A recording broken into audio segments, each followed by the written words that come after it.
Hello, good morning, good afternoon, good evening, and welcome to the African Reform Movement channel. I'm Shika Awuno. I'm standing in for Uche, who is our usual presenter of this program. And also, I want to tell you, first of all, that Dr. Nia Mudaku is being called. This business of juggling politics and being a doctor is no joke. So he's been called to the hospital, but we would still have a little video that we would broadcast with on a program in Ghana. And whilst this program is ongoing, he's going to be coming back and joining us. But I'd like to encourage all of you, if you have any questions, please, during the program, that is the best time to post your questions for Dr. Nia Mudaku to answer while he's online and can do so. Okay, thank you so much for showing up. And today's topic is the trouble with the judiciary. But like I said, he's not here yet. So let's watch this video in which Dr. Nia Mudaku talks about some interesting issues to do with the Ghanaian political situation at this time. Thank you. No, that you could not balance your expenditure. That if you find yourself in a hole, you don't dig deeper. Okay? Because if you dig deeper, you sink further. Now, Nana Akufo-Addo is not a novice. He's been in politics from 1977. And he was in government from 2001 to 2009. He's not a novice. If you know that you could not balance your expenditure, then what was the model? You see, Dr. Dusan Akode was talking about, nowhere in the world. But I can tell him that in Australia, you cannot just get up and create new states. You cannot get up and create new districts without modeling to tell us the economic impact. Okay. Now, if you could not actually balance your budget, I want to know the basis for creating 6 new states, 6 new regions, which actually brought their own cost to the already burdened expenditure. What's the economic benefits? Now, and this is the problem. You cannot decide that you spend and then tell us that there's no money. You cannot decide that you just blow your expenditure and say, no, I have people who will pay for me. That's not the way you run the country. What's the economic benefit of dividing northern region into 3? What's the economic benefit of dividing water region into 2? Now, if they are well informed, you would have known from the GLSS, Ghana Living Standards Survey by the Ghana Service 7, that the 3 regions in the north and water region for 5 years, 2013, 2018, consumption growth was 0. Okay, they were flat ties. These are dysfunctional regions, and you don't split poverty. When you proliferate poverty. When you say that those 3 regions are dysfunctional regions, what do you mean? Four regions are dysfunctional. Dysfunctional because they're economically dysfunctional. They are not sustaining themselves. They are not economically so government has to support them. Okay. But that's not the point. That's not the time you divide them. Because you then proliferate poverty.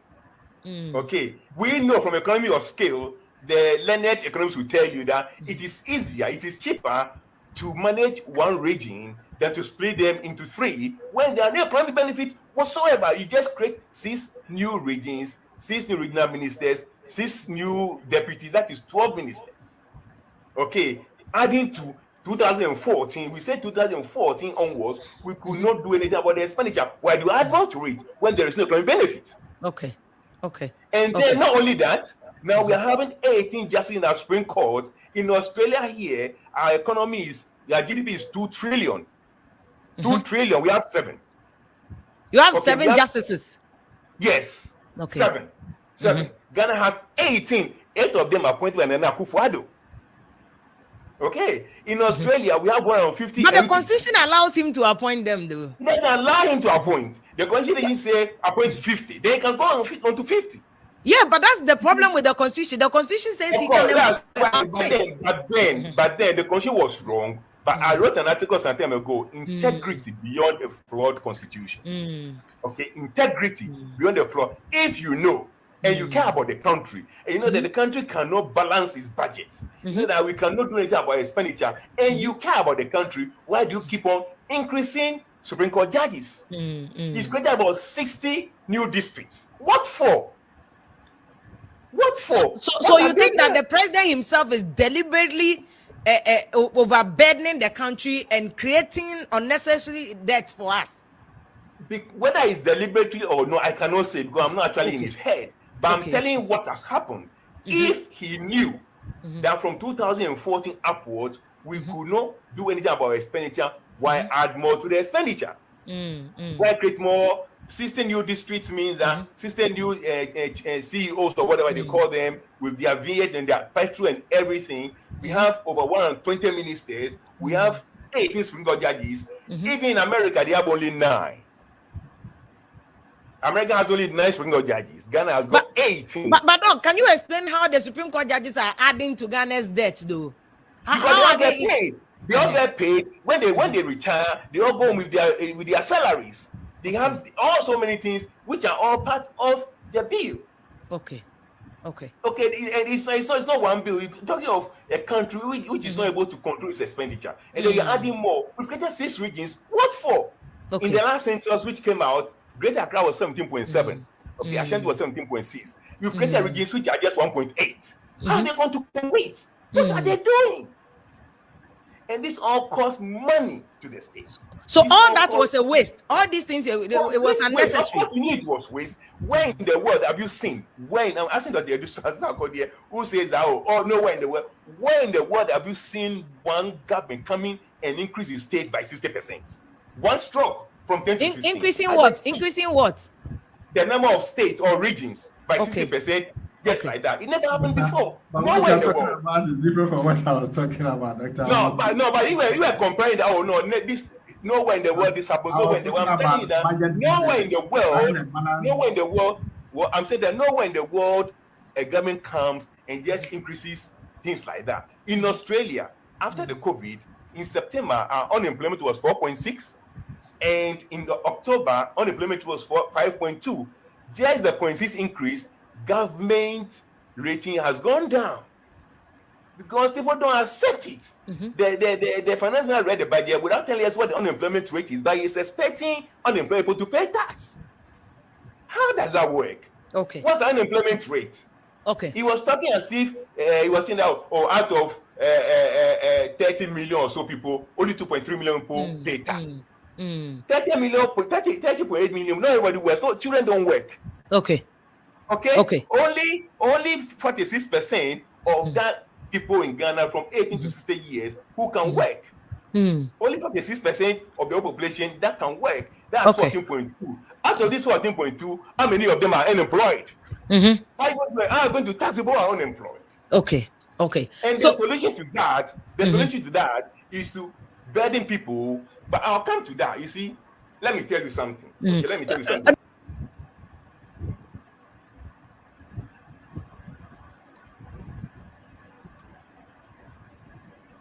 That if you find yourself in a hole, you don't dig deeper. Okay? Because if you dig deeper, you. Okay, ladies and gentlemen, thank you so much once more for joining us. For those who have joined us, thank you so much for coming. Good morning, good afternoon, and good evening, wherever you are. Right now, I am standing in for Uche, our usual presenter. My name is Shika Awuno. And Dr. Niamudaku, as a doctor, has been called by the hospital at the moment. And we're trying to kill time. We're trying to make time for him to join us. Today's topic is an exciting one. It is about the judiciary. The topic is the trouble with the judiciary. And as soon as he joins us, we shall proceed. But once more, if you do not mind, I will replay our video that we were playing. This was when Nee was on a program with Vim Lady who is a radio newscaster in Ghana. And once more, let me encourage you to send us your questions through the live chat while the program is ongoing. Meanwhile, as we kill time waiting for Dr. Niamudaku, I'm going to rebroadcast the video. And as soon as he joins us, I will bring him up on air. Thank you so much. Now, Nana Akufo-Addo is not a novice.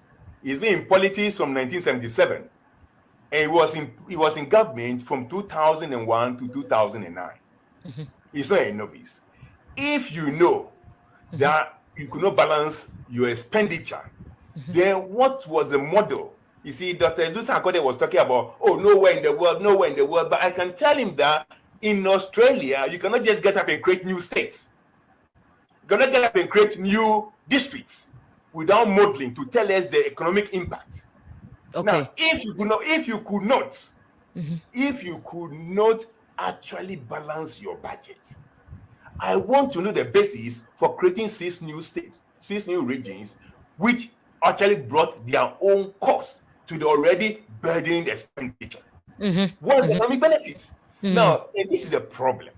You cannot decide that you spend and then tell us that there's no money. You cannot decide that you just blow your expenditure and say, no, I have people who will pay for me. That's not the way to run the country. What's the economic benefit of dividing northern region into 3? What's the benefit of dividing water region into 2? Now, if they are well informed, they would have known from the GLSS, Ghana Living Standards Survey by the Ghana Service 7, that the 3 regions in the north and water region for 5 years, 2013, 2018, consumption growth was 0. Okay, they were flatized. These are dysfunctional regions, and don't split poverty. When you proliferate poverty. Doc, when you say that those 3 regions are dysfunctional regions, what do you mean? Four regions are dysfunctional. Dysfunctional because they're economically dysfunctional. They are not sustaining themselves. They are not economically so government has to support them. Okay. But that's not the point. That's not the time you divide them. Because you then proliferate poverty. Okay. We know from economy of scale, the learned economists will tell you that it is easier, it is cheaper to manage one region than to split them into 3 when there are no economic benefit whatsoever. You just create 6 new regions, 6 new regional ministers, 6 new deputies, that is 12 ministers. Okay, adding to 2014, we said 2014 onwards, we could not do anything about the expenditure. Why do you add more to it when there is no economic benefit? Okay. And then not only that, now we are having 18 justices in our Supreme Court. In Australia here, our economy our GDP is 2 trillion. 2 trillion, we have 7. You have 7 justices? Yes, 7. Ghana has 18. 8 of them are appointed by Nana Akufo-Addo. Okay, in Australia, we have 150. But the Constitution allows him to appoint them, though. It doesn't allow him to appoint. The Constitution didn't say appoint 50. They can go on to 50. Yeah, but that's the problem with the Constitution. The Constitution says he can. But then the Constitution was wrong. But I wrote an article some time ago. Integrity beyond a flawed Constitution. Okay, integrity beyond a flaw. If you know and you care about the country, and you know that the country cannot balance its budget, you know that we cannot do anything about expenditure, and you care about the country, why do you keep on increasing Supreme Court judges? He's created about 60 new districts. What for? So you think that the president himself is deliberately overburdening the country and creating unnecessary debt for us? Whether it's deliberately or no, I cannot say because I'm not actually in his head. But I'm telling you what has happened. If he knew that from 2014 upwards, we could not do anything about expenditure, why add more to the expenditure? Why create more? 16 new districts means that 16 new CEOs or whatever they call them, with their VAT and their petrol and everything. We have over 120 ministers. We have 18 Supreme Court judges. Even in America, they have only 9. America has only 9 Supreme Court judges. Ghana has got 18. But Doc, can you explain how the Supreme Court judges are adding to Ghana's debt, though? How they all get paid. They all get paid. When they retire, they all go with their salaries. They have also many things which are all part of the bill. Okay. And it's not one bill. You're talking of a country which is not able to control its expenditure. And then you're adding more. We've created 6 regions. What for? In the last census which came out, Greater Accra was 17.7. Ashanti was 17.6. You've created regions which are just 1.8. How are they going to compete? What are they doing?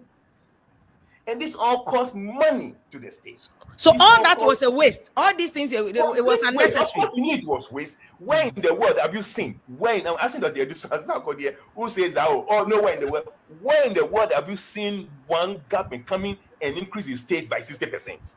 One stroke from 10 to 16. Increasing what? Increasing what? The number of states or regions by 60%. Just like that. It never happened before. But what you're talking about is different from what I was talking about, Dr. But you were comparing that. Oh no, this nowhere in the world this happens. Nowhere in the world. I'm telling you that nowhere in the world.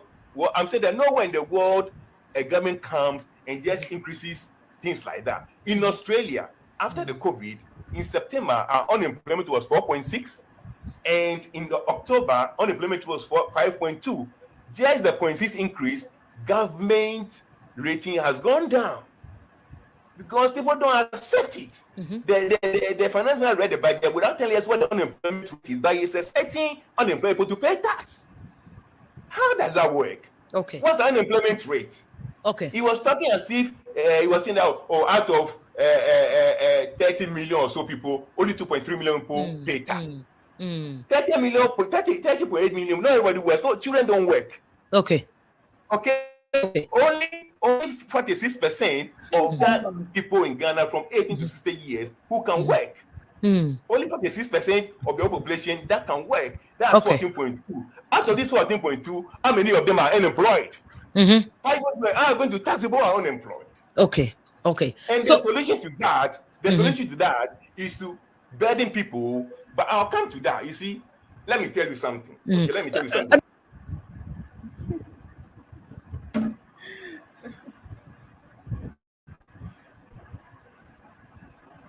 Well, that was the video that I thought was very interesting, and I thought you could listen to while we wait for Dr. Niyamudaku to join us. It looks like he's still very, very busy. I would encourage you to still send in any questions that you have regarding these discipleship programs that he's doing. As you well know, Africa Reform Movement is a reform movement that Dr. Niyamudaku founded. The whole idea is to come up with a new African, a new Ghanaian, a new thinking for our political future, for a new Ghana. As it is, Dr. Niyamudaku shares his ideas with us every week, tells us what he thinks about different issues. You post your questions, and then he answers them as best he can. Right now, if you've just joined us, welcome once more. I don't want to play the video anymore, but Dr. Niyamudaku is still out there. He's not joined us yet, and if it is okay with you, I would run the video by you once more whilst we wait for him. Thank you so much and welcome. Oh, you don't dig deeper.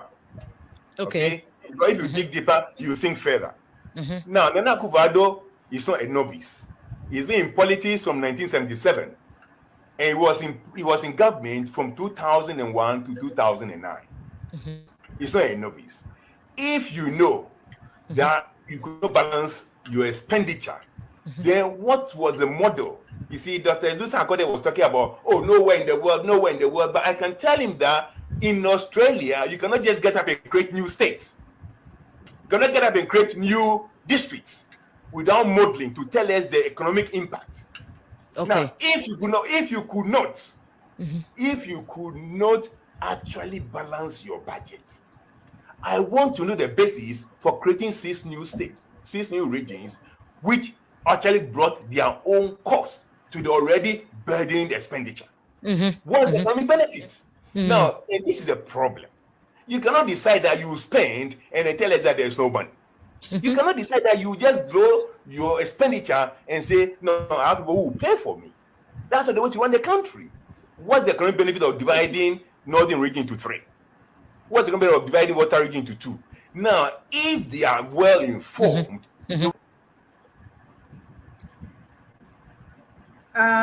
welcome once more. Dr. Niyamudaku is ready to join us. I wish he would I wish you would sit down. Dr. Niamudako is ready to join us in a few moments. I'm waiting for him to settle down, and then I'm going to bring him on to join us. I'm all right. Well, hello. Hello, I'm here. Welcome. Yeah, thank you very much. And very sorry for the delay. You know, it's can you change your position? The light is right behind you and it's casting a shadow. Because I don't know whether this is better. This is better. This is better. No. Okay. Yes, that's better. Okay. Yeah, today has been a horrific day. Just when I was about to start, I had a call from the hospital that a patient had come in with dislocated shoulder. So I had to rush, and as I'm talking to you now, I'll put the shoulder back. I'm waiting for x-rays to come and take another x-ray to make sure that it's right in place. All right, hold on. Can you keep your camera steady? Because as you move, your image gets darker. It's because I'm doing it from my phone. Let me see whether I can open the laptop. Thank you so much for your patience. Just crazy. Yeah.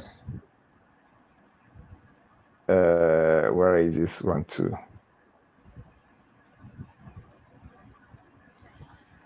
Once again, welcome to the African Reform Movement channel. I would like to let you know that Dr. Niamudako, this is where he tells us about the African Reform Movement's agenda and the different things that the African Reform Movement is trying to do to bring change to a better Ghana.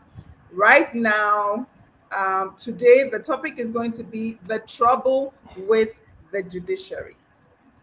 So, Ni, are you? Yeah, I'm here. Okay, so please just I'm trying to connect the okay. So can we just use the phone and just try to be in one position?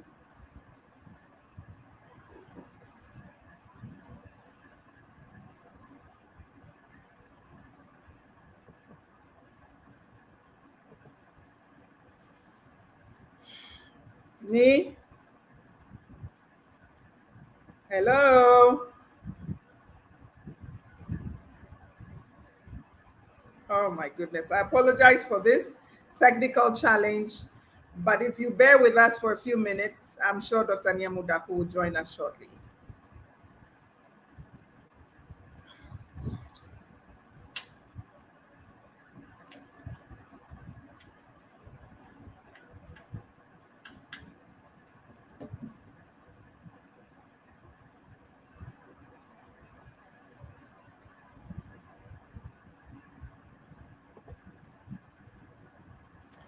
Let's wait for Ni to join us. And thank you for bearing with us. Today has been quite challenging. Ni has been working on putting together a dislocated shoulder. Can you imagine? Whilst he's juggling big issues like Ghana's politics. It is unbelievable. So thank you so much for your patience. I hope we don't lose any more people. Yes, in a few minutes, we'll have, yes. I'll try and keep it. Okay. All right, that's good. It looks a bit dark. Okay. But it's better than the shaking. So go ahead. All right.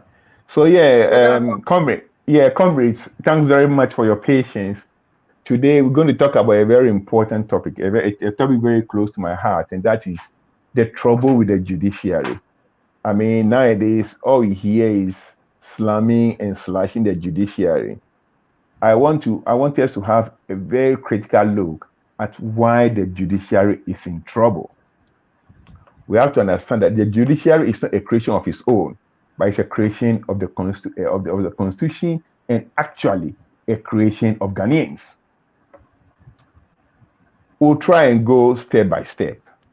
So yesterday I put up an introduction to today's talk, and I said in the introduction that there are only two professional bodies that the state has ordained to look at life and death in Ghana. And those two professional bodies are doctors and judges. Mm-hmm. I went on to say that doctors, if a doctor makes a mistake, it may harm or kill one person.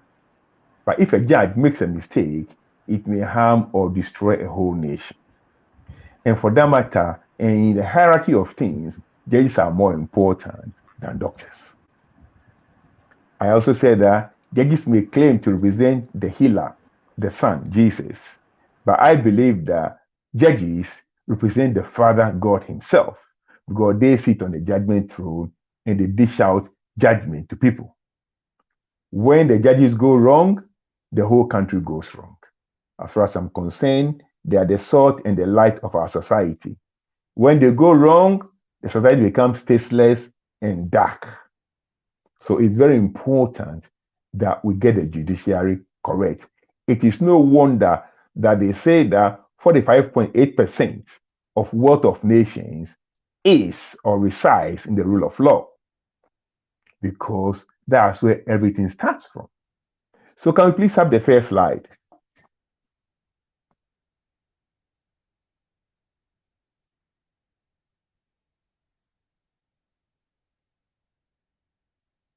Now that's the first. The trouble with the judiciary. The first slide. The first slide is the 6 areas of trouble. The first one is capless, or some will say uncapped. The second one is codependence. The third one is coercion. The fourth one actually is cancellation, and then conflict of interest, corruption, and culture. Can we have the first slide? The second slide, sorry.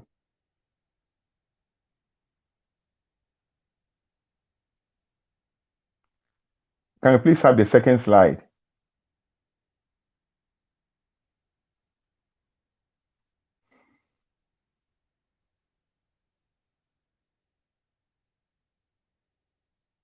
Can we please have the second slide?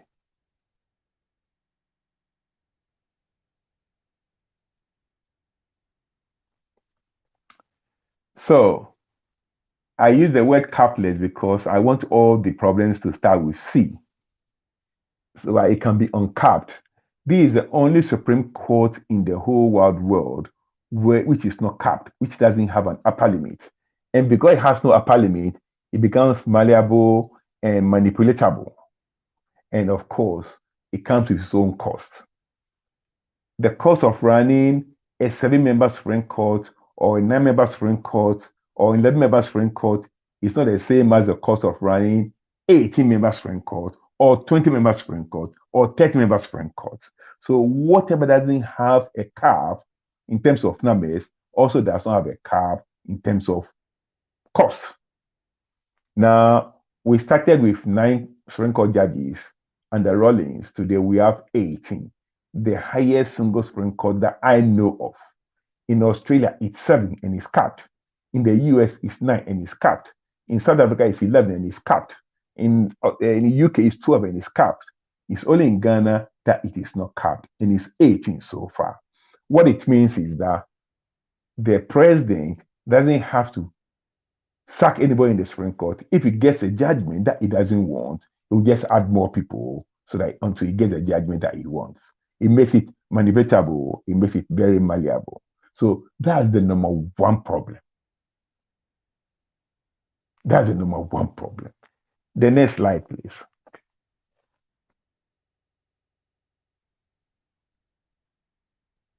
Codependence. So here now, instead of the two being independent of each other, it looks like it's codependent because one appoints the other. And when one appoints the other, what happens is this. The appointed one depends on the appointer. And once who pays the piper, who pays the piper calls the tune.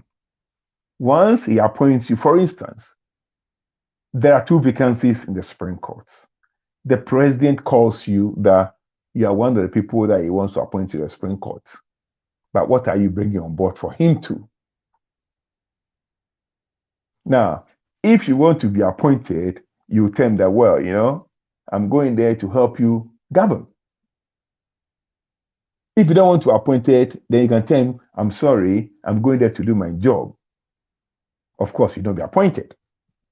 So instead of being independent, we have a situation now of codependence. Because nobody will appoint somebody who is going to vote against him or is going to judge against him. And even if I'll be more cynical, the president can decide to call people that he thinks has some skeleton in their cupboard and say, look, I want to appoint you. And what I go, now, you know that there's a small problem here. But in spite of that, I still want to appoint you because I think on the whole, you are great. Now, the fact that he tells you that he knows the skeleton in your cupboard means that once you're appointed, you cannot say anything against him because he can then go into your cupboard and bring the skeletons out. So we're having a problem here. Instead of being independent, it's codependence. Next slide. Me? Yes. Can I ask you a question? So Yeah. how about, I thought that before you become a judge, there's a certain oath, there are some certain things, some ethical issues that you need to follow so that even if the president was the one that appointed you, you don't then compromise whatever legal judgment that you have to give just because the president appointed you. You cannot overlook those ethical things. Yeah, that's the way it's supposed to be. That's not the way it is in Ghana. And that's why after every judgment, people cry because we are all not stupid. We know what is right and what is wrong. But we are hearing judgments that are very questionable, at least. So all these things they are supposed to do, they do them all right. You remember the Amorial tape on the judiciary? Some still collect gold, some still collect yams, some still collect money, and they give a judgment they don't want to give. So yes, I know what you are saying, but it doesn't work out really in the real world. So the one who pays the piper calls the tune again. Okay. I understand what you are saying, but it becomes a scratch my back, I'll scratch yours kind of system. So you're saying they compromise whatever ethical requirements that come with the office. And I mean, it's not exactly like that. Cases go to the Supreme Court because some people want interpretation. And when it's 50-50 or when it's 60-40, they can just tilt the balance to the one who appointed them and they will justify it. But they know in their hearts that if it were the other way around, they would have said the same thing. So it's not about ethical or whatever. It's just a matter of deciding that this case I'm going to give to them who appointed me. I can defend it one way or the other. So they do that. I mean, it's the same thing. You go to your lawyer, you tell your lawyer your story. Your lawyer tells you that, look, I think you went wrong here, but I'm going to use this technical point to make a case for you. So they also goes in and make a technical point. Sometimes you win, sometimes you don't win. But a judge is different. Now, a judge can defend someone that has also 20% validity and make it 80%. And for that reason, may rule for the person who appointed it. What I'm saying basically is that because of the appointing system, instead of being independent, it becomes codependent because of the way they are appointed. Because we know the way it works in real life. So can I use the word impartial, or rather partial for codependence? No, I use the word codependence because they depend on each other. Okay. Yeah. All right, should we move on? Yeah, next slide, please.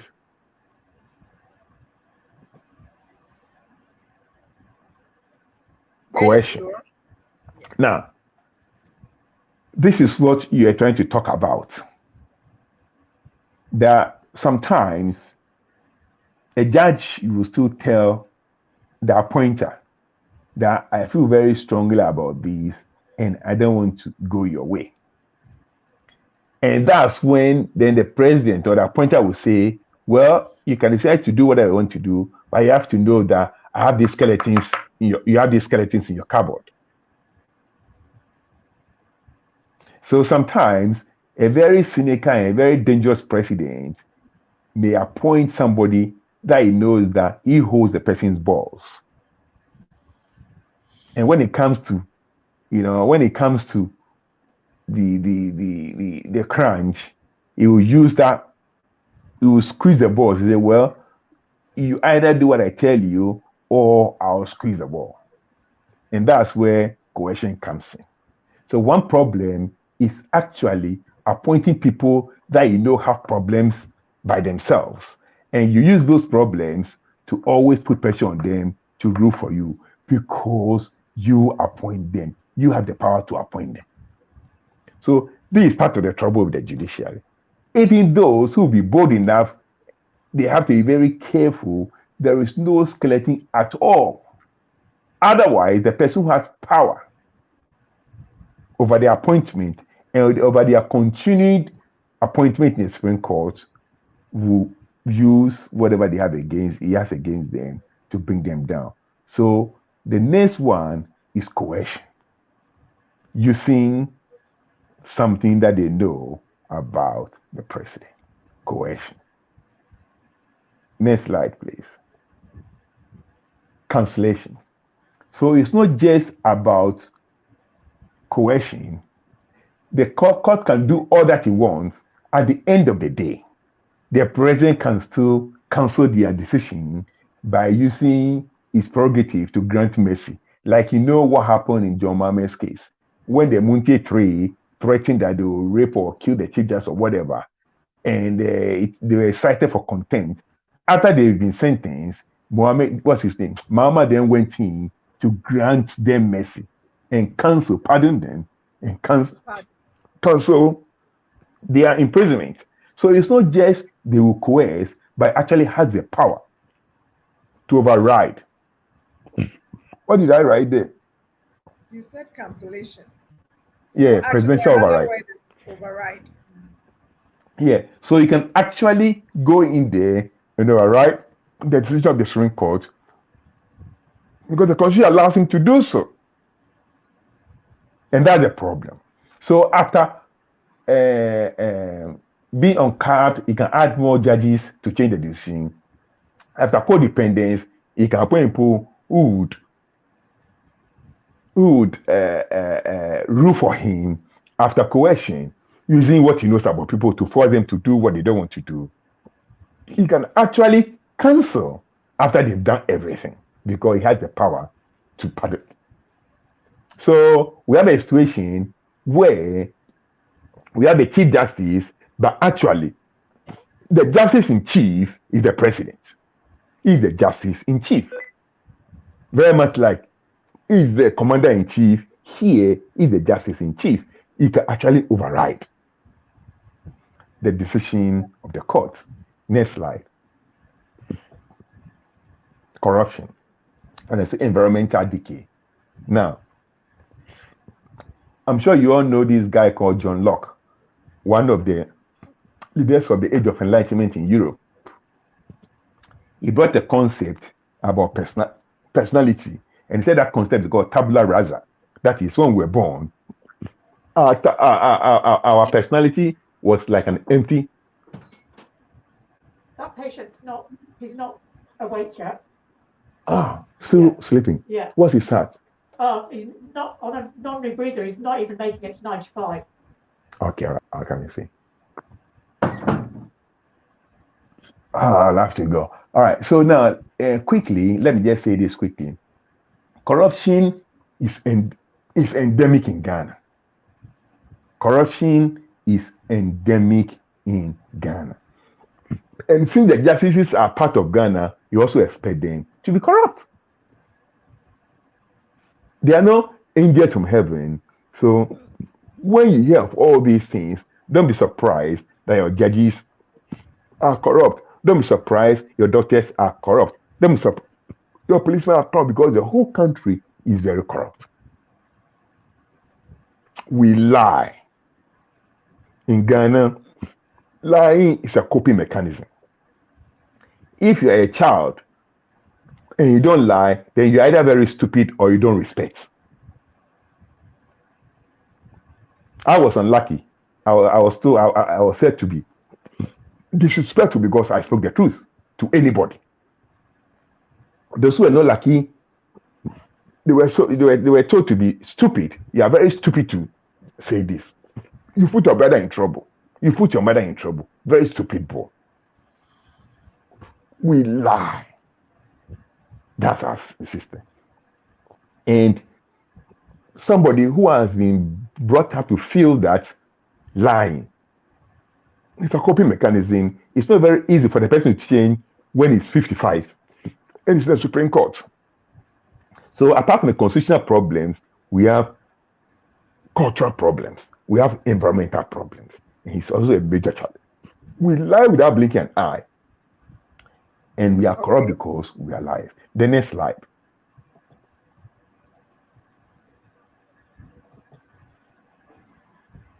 Culture. We give inordinate respect for age, office, and wealth in Ghanaian culture. There could be a judge there who find it very difficult to rule against the president because it's important to believe that you don't tell every person that is a liar or you don't tell any person that is wrong. So we have cultural problems. Apart from the constitutional problems, we have major cultural problems that also move against the independence and the freedom of the judiciary. So if the problem is cultural, culture is like pervasive, it's everywhere. And so how does one overcome that? That's where we see from the next slide. Okay, so should I move on? Yes. Solution. Obviously, we need a new constitution that will make the judiciary truly independent. A constitution with a cap number of Supreme Court judges, a constitution that the president does not appoint the Supreme Court judges, a constitution that does not allow the president to override the decision of the Supreme Court. We need a clear-cut separation of powers. We cannot have a constitution where the president appoints all the members of the Supreme Court who are supposed to be independent. And he can even appoint the Speaker of Parliament who is supposed to be independent.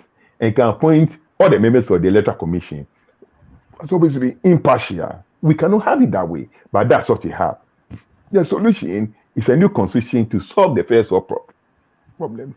And the second one is new consciousness. New consciousness comes to the cultural aspect.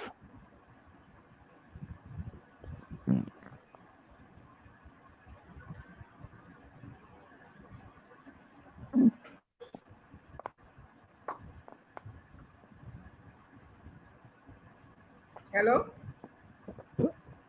New consciousness comes with the cultural aspect. And until we are able to come to that point, we're not going to go anywhere too soon. I'm so sorry that today has been very, very patchy and I have to go immediately. I think we'll continue this thing next week. Thank you very, very much. Thank you. And you can put all your questions down. Yeah, you can put all your questions down and I'll answer them. Well, today there has been no questions, but thank you so much, Dr. Niamu-Darko, and thank you to everyone else who has joined us today. Thank you, and we look forward to seeing you next week. Thank you. Bye-bye. Oh, there's one question. Okay, it says, thank you so much, Eric, for understanding. Thank you. See you next week. Bye-bye.